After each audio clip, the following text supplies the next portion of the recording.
Kung hindi mo pa to alam, para sa iyo tong video na to. Ang tawag nito ay thermal paste or so usually silicone compound or thermal paste. So dito 'yan ginagamit. Yung piyesa kasi natin, nagpo-produce to ng init. At pag napabayaan natin yung mga output ng amplifier na walang heatsink, masisira.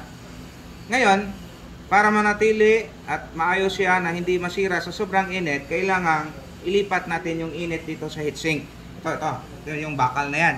Ngayon, para yung init na ma-produce na mabilis makarating doon sa heatsink natin, kailangan natin ng lagyan ng thermal paste ito para yung init na ma-produce nito ay mabilis makatransfer doon sa heatsink.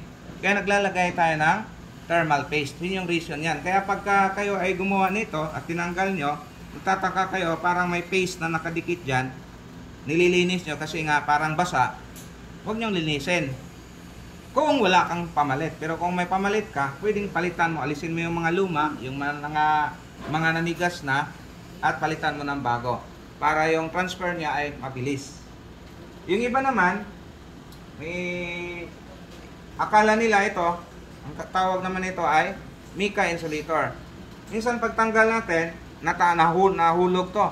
Pag once nahulog at di mo napansin, tapos kinabit mo kagad na walang mica insulator, anong possible na mangyari?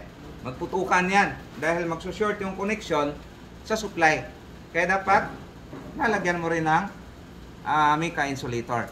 So yun lang, hope doon sa hindi pa nakakaalam, nakakatulong ito.